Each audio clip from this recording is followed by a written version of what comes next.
আপনি বলেছেন আপনি আহমেদ এবং আপনি একজন আমি একজন জন্মগত মুসলিম। কিন্তু এখন আপনি মুসলিম কি না? আমি অজ্ঞবাদী। ও, তো আপনি এখন ইসলাম ধর্ম ত্যাগ করেছেন? হ্যাঁ, আমি সন্দিহান। Okay fine. আমার প্রশ্ন হচ্ছে, কি জন্য আমার আপনার অন্যান্য মুসলিম ও আমার কিছু বন্ধুর মতো বিশ্বাস নেই? যদিও আমি ইসলাম অনেকটাই অনুসরণ করি এবং উমরা করেছি, কিন্তু এখনও আমি ইসলামে নিষিদ্ধ বেশিরভাগ পাপ কাজ করি এবং মাঝে মাঝে আমি নামাজ ইত্যাদিতে অলসতা করি, যা ইসলামে পালন করতে হয়। আমি অনেক বই পড়েছি অন্য ধর্ম সম্পর্কিত ও ষড়যন্ত্র তথ্য সহ, এবং ইউটিউবে আমি আপনার ভিডিও, প্রামাণ্যচিত্র ইত্যাদি দেখেছি এবং আমার মাথায় ঘুরপাক খায় অনেক প্রশ্ন আল্লাহ, রাসূল ও সমগ্র মুসলিমদের ব্যাপারে। এবং মূলত সবচেয়ে গুরুত্বপূর্ণ প্রশ্ন হচ্ছে, আপনি কোনো বিতর্ক কিংবা প্রশ্নোত্তরে বলেছেন আল্লাহ হচ্ছেন স্রষ্টা এবং তিনি অসৃজিত। কিন্তু আমার উপলব্ধি, যার সৃষ্টি হয়নি তার অস্তিত্ব কিভাবে সম্ভব? তথাপি তিনি থাকলে কেমন করে আমরা তাকে বুঝবো, কিভাবে তাকে দেখব বা তার কথা শুনবো বা তাকে ভয় করব, কিন্তু তার অস্তিত্ব জানব যেহেতু তিনি সৃষ্টি হননি? এটা আমার প্রশ্নগুলোর একটি। ভাই আহমেদ বললেন যে তিনি জন্মগত মুসলিম, তিনি এসেছেন ইরাক থেকে।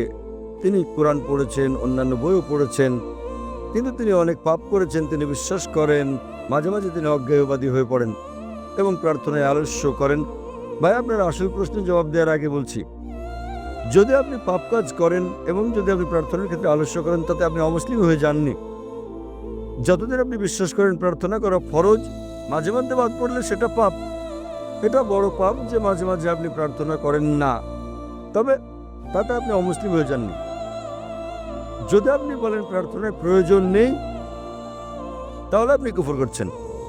তবে যদি আপনি মাঝে মাঝে পাপ করেন, কখনো ছোটোখাটো পাপ, কখনো বড় পাপ, তখন এটা হারাম, অর্থাৎ নিষিদ্ধ, কিন্তু তা আপনাকে ইসলামের বাইরে ঠেলে দেয় না। মাঝে মাঝে শয়তানের ওয়াসওয়াসায় আপনাকে বলে, ও তুমি মুসলিম, কিন্তু ইসলামের এটা ঠিক নয়, এটা ভুল, এবং এটা মানুষের মনকে বিক্ষিপ্ত করে দেয়। সে সময় আপনার ঈমান দুর্বল হয়ে পড়তে পারে। তবে এসব আপনার ভাবা উচিত নয় যে আপনি অমুসলিম। আপনার প্রশ্ন অনুযায়ী যা আমি আমার লেকচারে বলেছি, এবং আপনি ঠিক যে সর্বশক্তিমান ঈশ্বর হচ্ছেন স্রষ্টা, কিন্তু নিজে সৃষ্ট নন।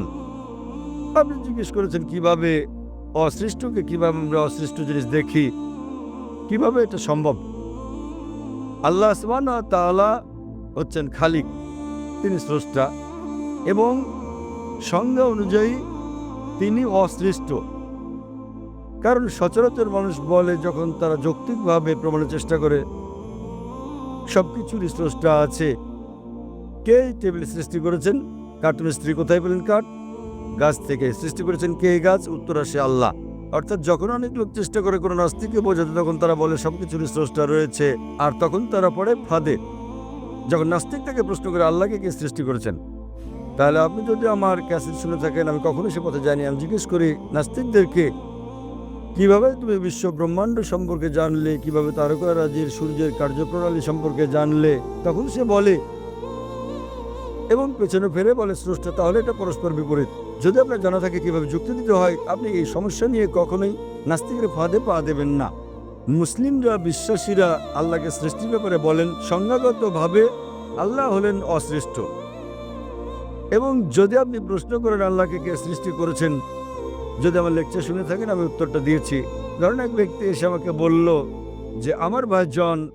হ্যাঁ, আমি জানি, আমি দেখেছি, আমি শুনেছি, তবে আমি বলতে চাই কিভাবে তিনি বিরাজ করেন সেটাই আল্লাহ, যদি তিনি অসৃষ্ট সেটাও হন? আপনিও আল্লাহর মধ্যে তফাৎ। তিনি কিভাবে বিরাজমান, মানে তিনি বিরাজিত ছিলেন পূর্ব থেকে, তার কোনো শুরু নেই। আপনার এবং আমার শুরু আছে মানুষের বেলায়, আর সেটাই আমাদের আল্লাহর মধ্যে পার্থক্য। আপনি বলতে পারেন না যে আল্লাহকে আমাদের মতো হতে হবে। যদি আল্লাহ আপনার আমার মতো হন, তাহলে তার ইবাদত করবো কেন? তাই আপনি কি বিগ ব্রাদারের ঘটনা কখনো শুনেছেন? এটি ব্যবহৃত হয় বিভিন্ন ক্ষেত্রে ও রাজনৈতিক কার্যকলাপে জনসাধারণকে নিয়ন্ত্রণ করতে। এ ধারণায় অনেক দেবদেবী যুক্ত করে পরবর্তীতে এটিকে একটি একেশ্বরবাদী ধর্মে পরিণত করা হয়েছে বিষয়টিকে সহজ করার বিগ জন্য। ব্রাদার আমি কখনো শুনি, বিগ ব্রাদার ধর্মের নাম। এটি একটি ধর্ম, এটা হচ্ছে একটি মতবাদ, একটি ধারণা, মূলত উদাহরণ। এতে কি বলা হয়েছে? কি?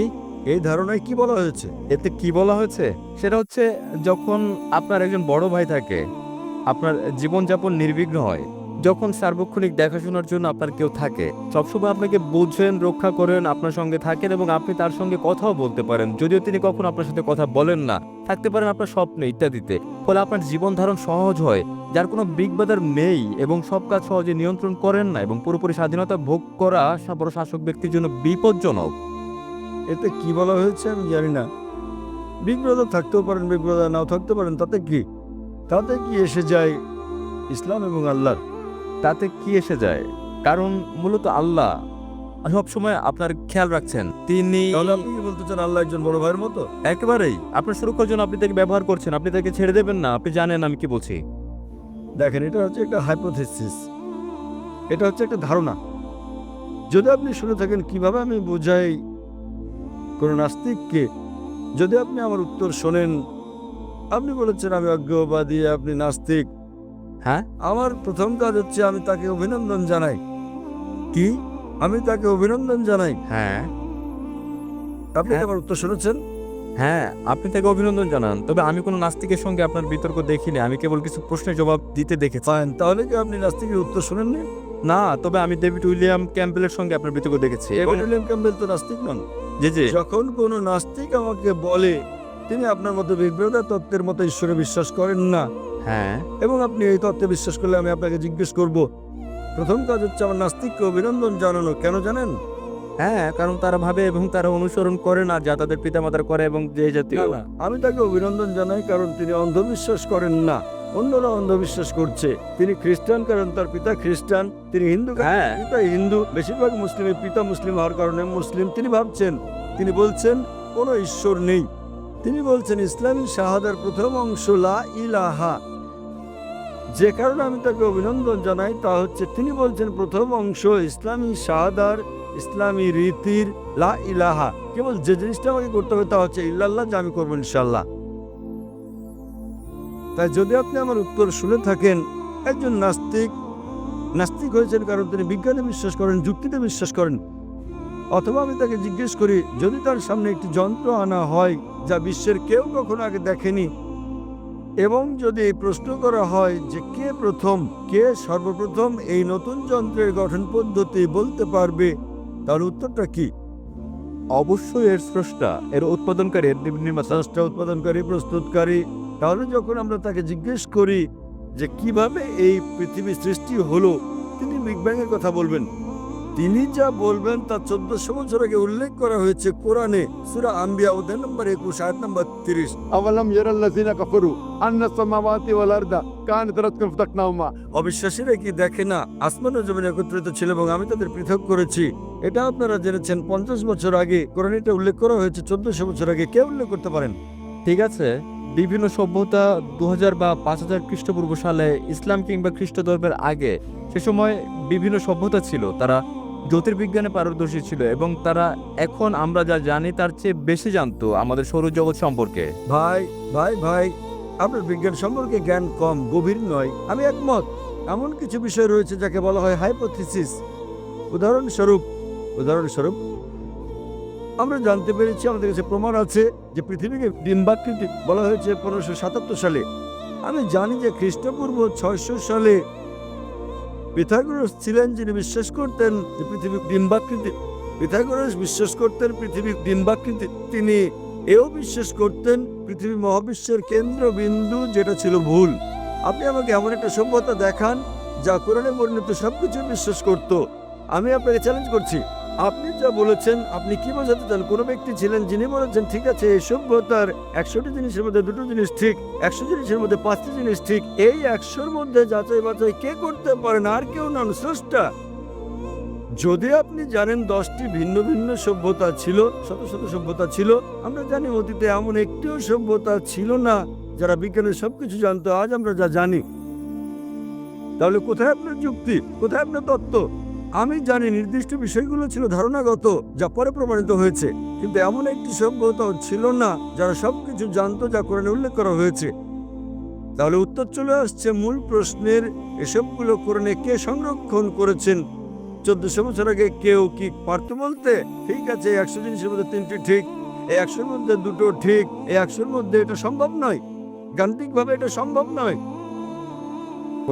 আপনি অতিরিক্ত কোনো বিষয়ের ধারণা দেননি। আমি বুঝাতে চাই জ্ঞানী শক্তি এবং ভাই, আমি আপনাকে একটা সহজ প্রশ্ন করেছি, এখানে বিতর্ক করতে আসিনি। হ্যাঁ, আমি আপনাকে একটা প্রশ্ন করছি, এমন একটা সভ্যতার কথা বলুন, আপনি অন্য কিছু জানতে চাচ্ছেন। আমরা এখানে আলোচনায় বসিনি, আপনি রুমে আসতে পারেন আলোচনার জন্য। আপনি প্রশ্ন করবেন, আমি আপনাকে উত্তর দেব। আপনি পুরনো সভ্যতার কথা বললেন, আমি বললাম ঠিক বলেছেন, তবে 100-এর মধ্যে 98টি ছিল ভুল। তাই আমি আপনাকে জিজ্ঞেস করি, কে এসব করে উল্লেখ করেছেন? আপনি এখন অন্য কিছু বলছেন। আমি আপনাকে সাধারণ প্রশ্ন জিজ্ঞেস করছি, 2 + 2 সমান কত? আপনি বলছেন, আমি বলছি 3 × 3 সমান কত? আমি আপনার নাম জিজ্ঞেস করছি, আপনি বলছেন আপনি কোথায় থাকেন। হ্যাঁ, আমি আপনাকে একটা সাধারণ প্রশ্ন করছি, আমাকে একটা সভ্যতার নাম বলেন যার সবকিছু ছিল যা কোরআনে উল্লেখ আছে। আপনি একটুও জানেন কিনা, হ্যাঁ কিনা? ওয়েল, সবকিছু অবশ্যই নয়। এমনকি 10%ও নয়। কেন? বেবিলনীয়রা তো জানতো কিছু গ্রহ সম্পর্কে এবং এই ধরনের। কোরআনে কেবল গ্রহের কথাই বলা হয়নি, কোরআনে হাজারো জিনিসের কথা বলা হয়েছে। ধরেন 1000 জিনিস কোরআনে আছে, এই 10% সমান 100টা জিনিস। বেবিলনীয়রা কি পবিত্র কোরআনের 100টি বিষয় সম্পর্কে জানতো? না, কারণ তারা আপনি পারতো। জানেন না, তারা 5-6টি জিনিস জানতো। পার্সেন্টেজের হিসেবে খুবই কম। অবশ্যই। তাহলে কোরআনের রচনাকারী হতে পারেন কে? সৃষ্টিকর্তা ছাড়া কোনটি ঠিক কোনটি ভুল জানার জন্য বর্তমানে বিজ্ঞান সুপ্রতিষ্ঠিত করেছে ব্যাবিলনীয়দের উল্লেখিত ধারণা অনেক শতাব্দী পর আজ প্রমাণিত হয়েছে। তাহলে অতীতে ছিল এগুলো শুধুমাত্র ধারণা, যার মধ্যে অনেকগুলো বাতিল হয়ে গেছে, কয়েকটি গৃহীত হয়েছে। অতএব যেগুলো শতভাগ সঠিক তার সবগুলো সন্নিবেশিত করেছেন স্রষ্টা, অন্য কেউ নয়। আশা করি উত্তরটা পেয়েছেন। হ্যাঁ।